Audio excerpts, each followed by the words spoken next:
દુઃખોમાં વીતે જો ભલે જિંદગાની, દુઃખોમાં વીતે જો ભલે જિંદગાની, હસતા રહું જો દયા હો તમારી,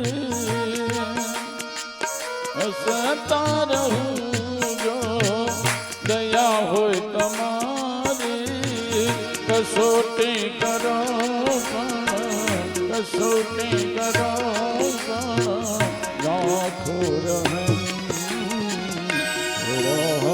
પ્યાર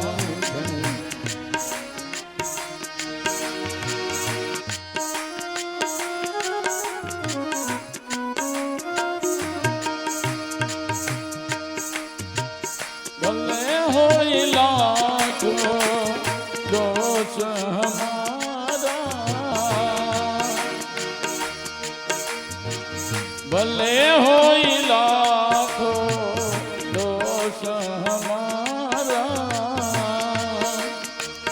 જો સુતતીના અવગુણ અમારા, રાહત તમારી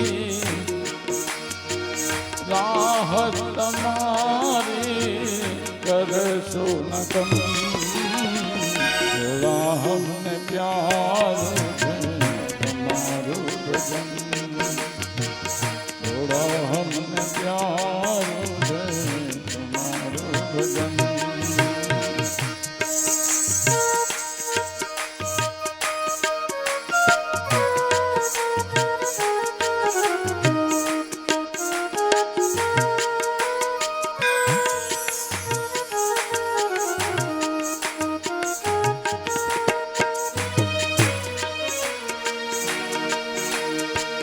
ભટકી રહી છે નૈયા મજદાર,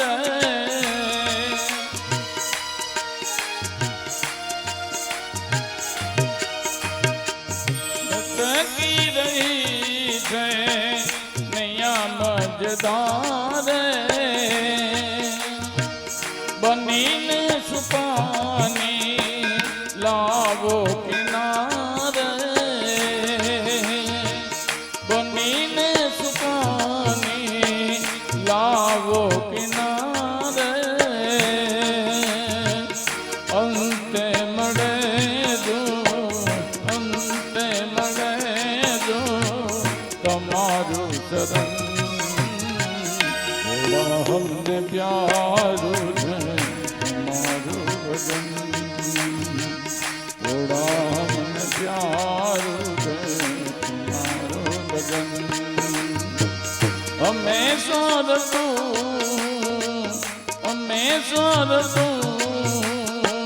તમારું ભજન, થોડા હમને પ્યારું છે તમારું ભજન, થોડા હમને પ્યારું છે તમારું ભજન, થોડા હમને પ્યારું છે તમારું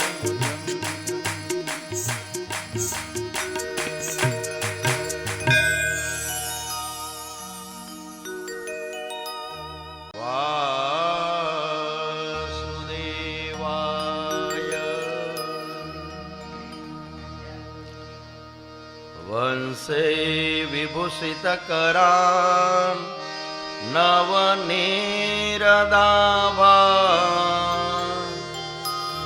પીતાંબરા દરુણબે બફલાધરોષ્ઠા,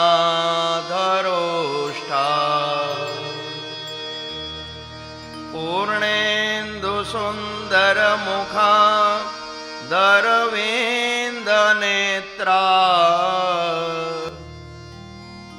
કૃષ્ણાત પરમ કિમ પિતા ત્વમહં ન જાને,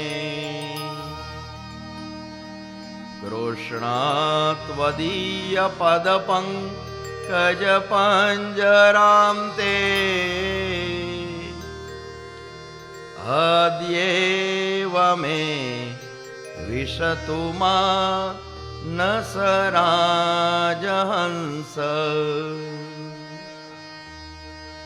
प्राण प्रयाण समये कफवात पित्ते खंडावरो धनविदो स्मरणं कुतस्ते ॐ वक्रतुण्ड महाकाय सूर्यकोटि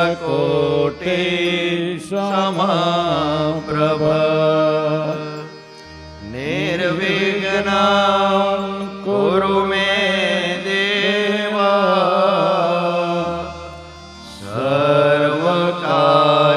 सर्वकार्येषु सर्वदा सर्वकार्येषु सर्वदा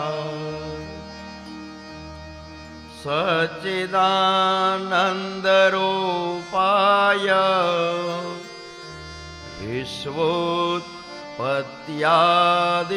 विश्वोत्पत्त्यादिहेतवे तापत्रय विनाशाय श्रीकृष्णाय वयं नुमः वासनात् वासुदेवस्य भासितं भुवनत्रयम्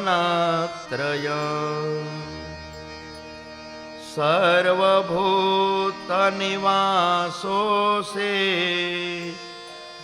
वासुदेव नमोऽस्तु ते वासुदेव नमोऽस्तु ते नमोऽस्तु ते व्यासविशालबुद्धे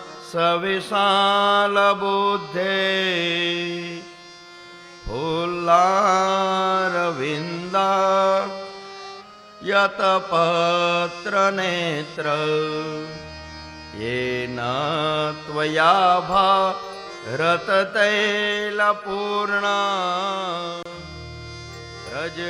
प्रज्वालितो ज्ञा न मया प्रदीप येन प्रवजन्तमनुपे तमपेतकृत्या